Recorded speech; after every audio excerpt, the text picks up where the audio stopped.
In the news tonight, some city vendors may be moved as the fire chief raises concerns.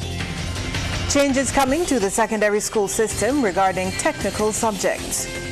No difficulties for Barbados in attracting major investment for its energy transition push. And in sports, Barbados Royals stay perfect after 2 games in the WCPL. The headline news is brought to you by National Transformation Initiative, shaping the Starbajan. Broadcasting from our studios in the Pine St. Michael, this is CBC NewsNight, starting now.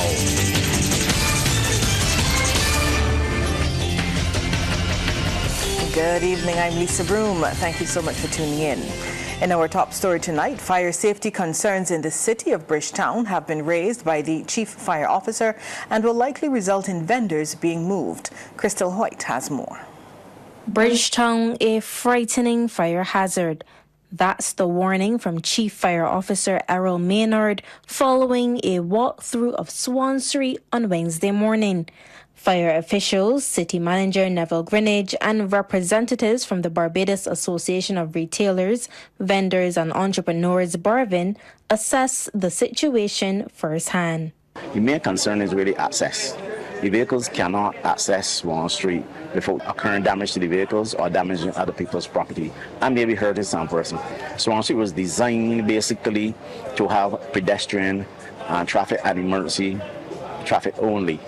Now you have so much vendors and the competition between the vendors and the store owners encroaching on the roadway, the demarcated roadway. Because of that, then it blocks the access to emergency vehicles, whether it's police, fire, or ambulance. And I know that if we had an emergency and the appliances came there with the siren on, after panic stepping to the citizens and the vendors, then you have a bigger problem with people being trampled and people getting injured outside of the actual event. So that was frightening for me. The fire chief says there is only one solution. Definitely we will have to relocate some of the vendors. There are too many vendors in this small area.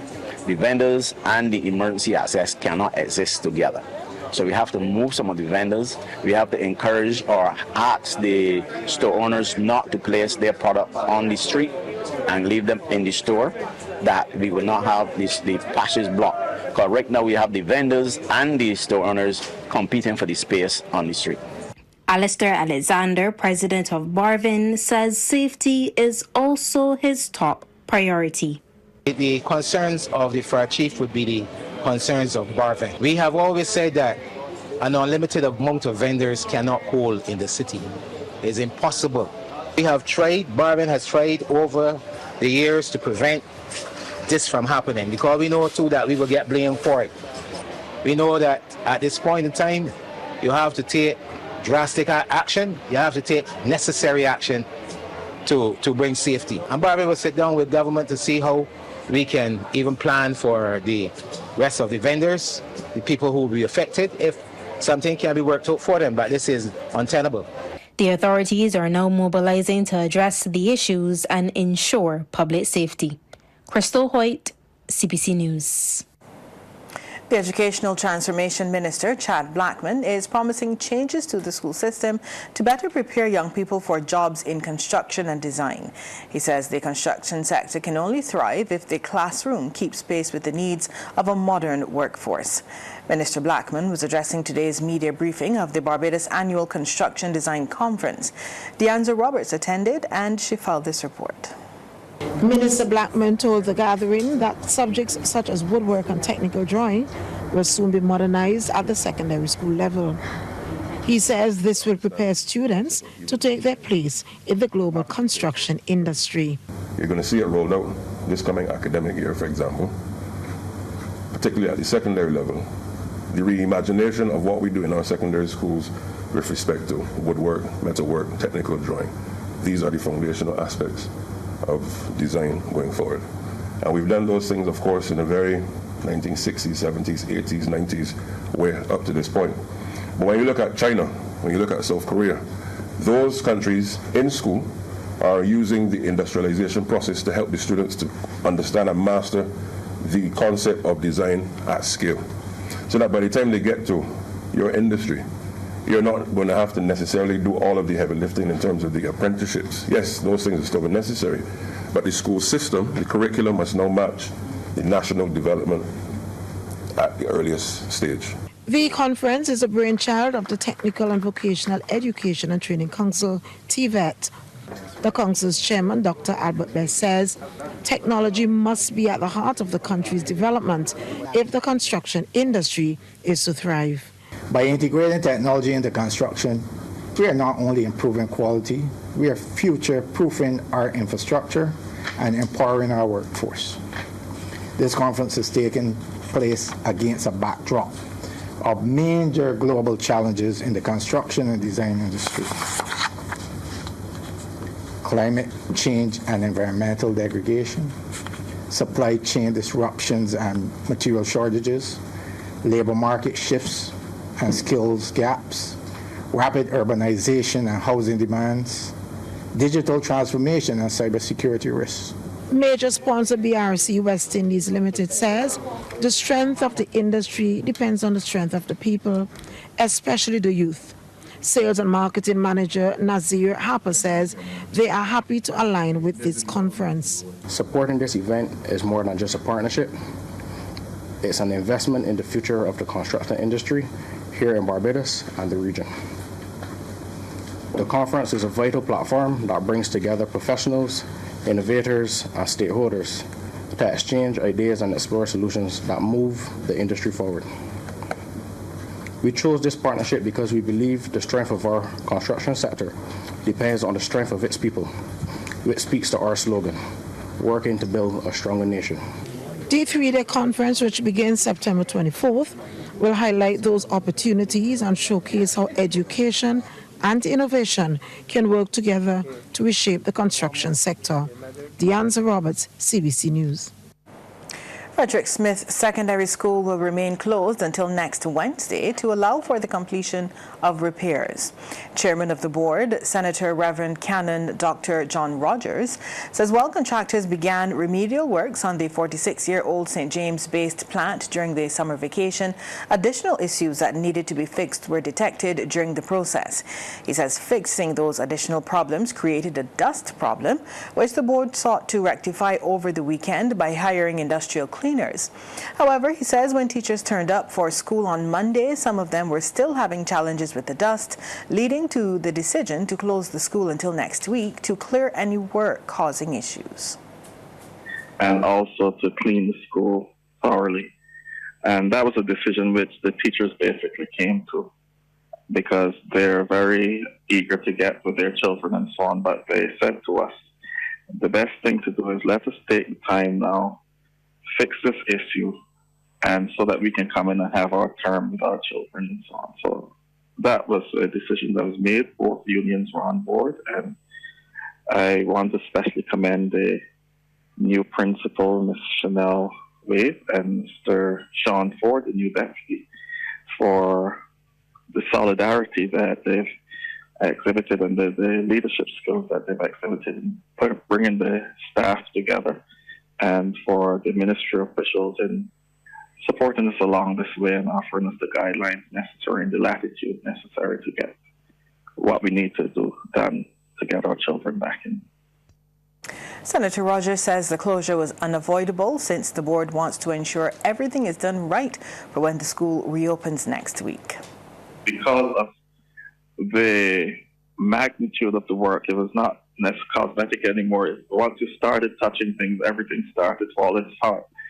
So the contractors have boxed up those areas and made them safe, and the teachers are very comfortable with that. And they've also completed that, about 99% of that. So that is done, and it's just the cleaning of the school. But we wanted to create a little buffer space just to make sure we got everything right, so we didn't bring teachers back into an environment that was not conducive to their health or students' health. The Ministry of Education continues to put measures in place to ensure students and staff at Wesley Hall Jr. are comfortable at their satellite locations. Today, Chief Education Officer Dr. Ramona Archer Bradshaw led a team that visited the Wesleyan Holiness Tabernacle and YMCA to interact with students and staff. Anesta Henry has those details. The Ministry of Educational Transformation will be installing air conditioning units in some of the rooms at the YMCA occupied by students of Wesley Hall Junior School. Chief Education Officer Dr. Ramona Archer Bradshaw says this is one of the measures being taken to address issues affecting students and teachers who will be at that location for the next 14 weeks to facilitate major repairs to the King Street plant. And again, we have already ordered through the permanent secretary some portable AC units for the students and the staff members here. With regard to the bathrooms, we made sure that we were able to allocate more bathrooms to students on the compound, and the staff members have an alternative space also for their bathroom facilities. But all in all, as the challenges arise, the Ministry of Educational Transformation will seek to address, and we have been doing so. Dr. Archer Bradshaw says that the ministry has also been meeting with parents to discuss challenges their children have reported. And based on that, I came in along with the team, and we observed what was happening in the classrooms, what was happening within the compound, and we made the conscious decision to try to address these issues that were highlighted. Senior teacher at Wesley Hall Jr., Paulette Best, says the students are settled and efforts are being made to make the best of the situation. And as the chief said, we're trying to make the best of it. And she has promised what she told you, and I'm sure that she will make good on those promises. So you're satisfied? I am satisfied, yes. I'm basically satisfied, yes.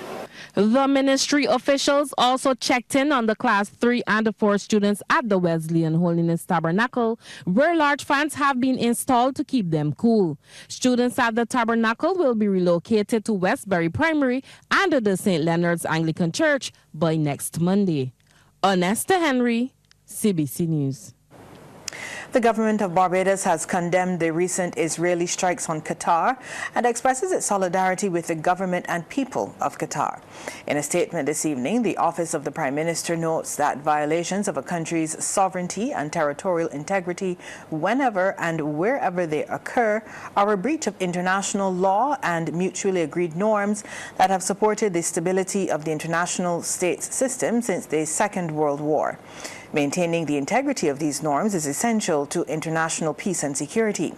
The statement adds the priority for the global community and the principal stakeholders in the Middle East and in the Gulf Cooperation Council region should be an immediate and long-term ceasefire in Gaza, the return of all hostages and prisoners, and a recommitment to achieving the two-state solution that would allow the people of Israel, Palestine, and the entire region to live in harmony.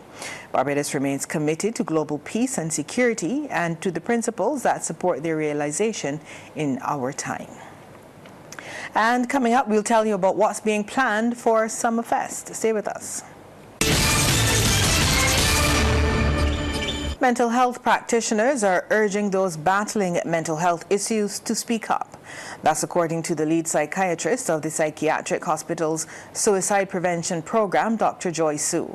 Today is Suicide Prevention Day, and it is being held under the triennial theme, Changing the Narrative on Suicide, which began last year and will end in 2026. Dr. Sue says the idea is to get people to speak more openly on suicide and dispel many of the myths. She was speaking as a guest on TV8's Morning Barbados. And getting persons the support that they need, making them feel more open to talk about it so they'll access care. So that's the important thing. A lot of persons don't come and access the care that they need because of stigma. So we want to improve the access, not only by reducing stigma, but we also want to improve policies and so on, programs that help persons to be more able to access care where they are. So part of that was what I do, meaning being in the community and offering mental health services in the community. That was to improve access to care.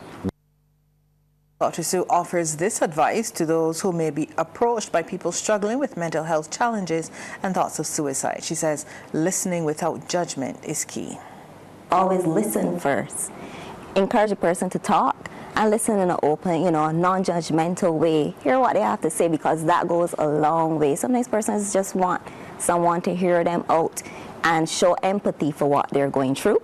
So that's where I start first. Let them tell their story. So I don't try to interrupt too much and say X. So I might guide it by some questions to find out more information where more information is needed. So if the person says, I've been thinking about killing myself, I want to know, did you make a plan to do that? You get them to talk more to see how far they went in those thoughts. And then see also, you want to find out what supports they have. Another major production is being planned for the Richard Stout Amphitheatre at the Botanical Gardens later this month. Summerfest 2025 is being staged where the historic Carifesta 15 was held weeks ago and is being given a thumbs up from government. Deanza Roberts has those details. The event was launched last evening at the museum, and according to organizers Dream Team Entertainment, it will attract fresh faces to the stage whose tunes are in good rotation. Minister in the Prime Minister's office with responsibility for culture, Senator Chantal Monroe-Knight, says coming right after a successful Carifesta 15 is testament of the talent and fresh ideas of young Barbadians. She says this shows that there is a high demand for culture, and she's calling on all to support the venture. Have something that is emerging in Barbados. Young promoters who are coming on the scene and really pushing the envelope in terms of quality of events, in terms of the scope of events, and therefore broadening the offerings for Barbadians in terms of what it is that we can participate in. And that can only add, for all of us, for all of Barbados, the entire ecosystem, that can only add and really lift up the entertainment and the cultural sector as well. She applauded the team, noting that although they had to reschedule, they are still moving boldly with their planning. And I really want to congratulate the entire team for this initiative, to wish it good success as well. I know that you would have had to push back your date because of Carifesta. So I'm very happy to be able to be here to support you and to support the team and to commend all of you for this tremendous effort. I know that it is a risk. We don't see it. Those of us who participate and come at the end and show up often don't appreciate the hard work, the effort, and the risk it takes in order to be part of these sorts of initiatives, to be able to lift them up. Marketing consultant with Dream Team Entertainment, Wendy Burke, is inviting Barbadians to attend the event. Summerfest 2025 may have been moved further down the calendar, but we will still be offering the high standards which we're known for in the entertainment industry. Excellent artists, many performing for the first time on a Bajan stage. The release of new tracks by local artists, impeccable stage production in terms of lighting, stage design, sound, and a live band. Add to this megastars from beyond the region, and you have all the elements which make up Summerfest. From the Botanical Gardens' brand new amphitheater, the stage is set and the energy is rising. On September 27th, local and regional stars will light up the night, and Summerfest promises to be nothing short of unforgettable. Deanza Roberts, CBC News. Well, Barbados has experienced no difficulties in attracting investments for its energy transformation efforts. Minister of Energy and Business, Senator Lisa Cummins, made the statement during the Energy Development Scholarship Awards presentation at her office in the Warrens Complex, St. Michael today. The senator said there is a strong appetite for capital investment in the energy sector in Barbados. Trevor Thorpe reports. Minister Cummins says the operationalization legislation for the Electricity Supply Act is forthcoming, with the legal drafting process currently at an advanced stage. She urged all stakeholders to remain patient as the work progresses. As soon as the legal drafters have completed crafting the policy and the existing legislation into regulations that then will accompany the legislation, we will be publishing the Electricity Supply Act regulations, and those regulations will be appended to the requests for proposals for battery energy storage systems projects as well as the upcoming Lambert's projects. The Minister of Energy and Business addressed investors and financial institutions, confirming that the legal drafters are finalizing the legislation, and once completed, the legislation will be made public. As soon as the regs have been completed, and we do have final revisions, final drafts now, we're just tidying up. So in the next couple of weeks, the expectation is those regs will go forward for final approval, and we will publish the much anticipated request for proposals for battery energy storage systems and the equally anticipated request for pre-qualifications for the Lambert's wind project. Senator Cummins emphasized the importance of the upcoming initiatives, describing them as an investment in the future before proceeding to present awards to the scholarship recipients. The first scholarship this morning is going to Mr. Jamarli Tony. He is going to be pursuing an MSc, Master of Science in Earthquake Engineering and Disaster Management at the University College of London. A member of the ministry's energy team was also among the awardees, and the minister says much is expected of him. The second scholarship this morning is going to our own, Mr. Jade Harding, a member of the energy team in whom we are well pleased. Jade has received a training award from his own ministry, and he is going to be pursuing a Master of Science in Geographic Information Science. According to Minister Cummins, training of the two awardees will strengthen Barbados' position in the renewable energy space. Trevor Thorpe, CBC News. Sports Night is brought to you by Power In. Pause is power. And by Dasani. Live first, Dasani after. Let's head back over to the sports studio for the second half in sports. Amri, over to you. Thanks, Lisa. And we start with surfing. Rafe Gooden was the only Barbados surfer to advance today, as on day 5 of the ISA World Surfing Games in El Salvador, Tomaso Layson unfortunately bowed out of the competition, along with our lone female surfer, Chelsea Tuak. At the Lobacana venue, Gooden, surfing in the men's repechage 2, came up a winner with waves of 5.33 and 4.07 for a total 9.4 to advance to repechage 3. However, it was not so lucky for Layson, as he was third in his repechage 2 heat with a wave total of 6.93, and so is out of the competition. Meanwhile, our lone hope in the women, Chelsea Tuak, unfortunately did not get out of repechage 3. Served at El Sunsal venue, Tuak posted 2 strong waves of 6.83 and a 5.17 for a total of 12, but she was third in the heat and is also out of the competition. Now, all of Barbados' hopes are now resting on the boards of Gooden and Joshua Burke, who will both be competing in repechage 4. 2 of the top women's seeds are through to the round of 16 at the Barbados Road Tennis Open. CBC's Marcy reports on the action at the James Bryan Complex in St. George last night. Defending women's champion Kim Holder in grey wasted no time in taking the first game 21-6. And in this, the second game, she had her opponent, Denise Cullimore, on the back foot from the very first serve. Cullimore returning into the net. Holder serving again. A nice rally building. Holder looking as if she's just having a knock-up. And Cullimore comes to the net to deliver a drop shot, but not short enough, as Holder responds with a smash. And sure enough, it would be game and match point. And being held to only 5 points, the poor return means it was a sow again for Cullimore. Holder one step closer to defending her crown as she's into the quarterfinals. The next matchup was youth versus experience. Kezia Blunt in the white taking on Estefine Holder. And in this, the first game, it was Blunt who took the early lead, making Holder work to keep up with the player. But she goes in for the kill and beats Holder to her right. Holder, though, never said die, and at game point for Blunt, Holder's player pressured Blunt to hit into the net to make it 20-all. Now, after that seesaw battle and even a break for rain, this is where the first game was settled. Blunt hits it out, and Holder claimed the first at 26-24. Blunt came back in the second to claim another deuce and winning 23-21. And so it's on to the third. Both ladies were pressing hard, although the youth and energy of Blunt seemed to be getting the better of Holder. Not to mention Blunt's backhand shots were effective, as we see right here.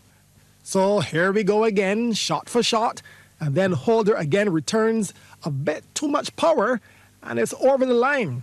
Kezia Blunt wins the final game 21-12 for a place in the quarterfinals. Looking to join her daughter in the quarters was Madeline Blunt, but she had to get past Shireen Ward. But Ward made sure she would have to work for it.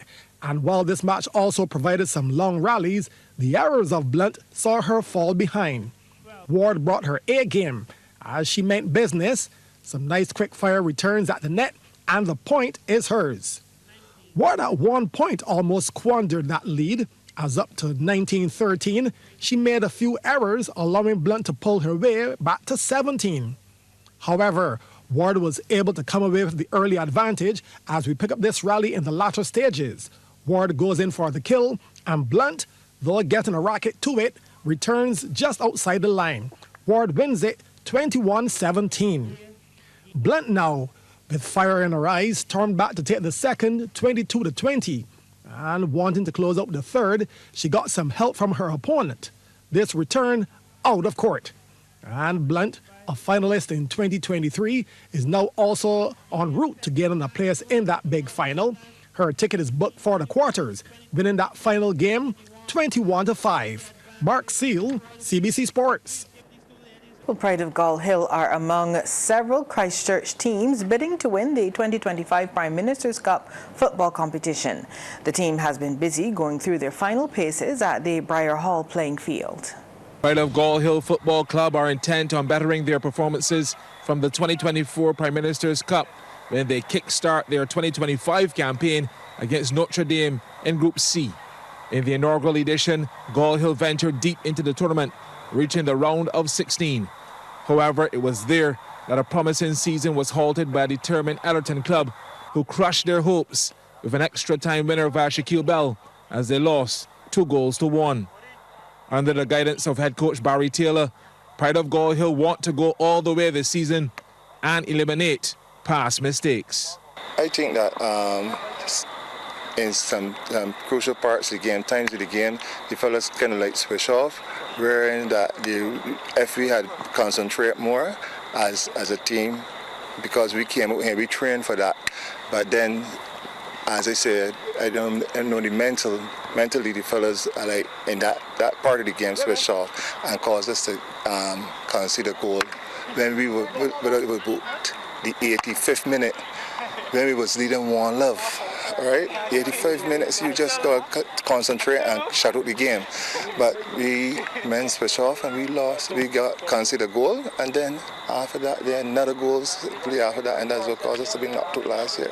Taylor also admitted that they had a tremendous turnout of persons eager to play for the club.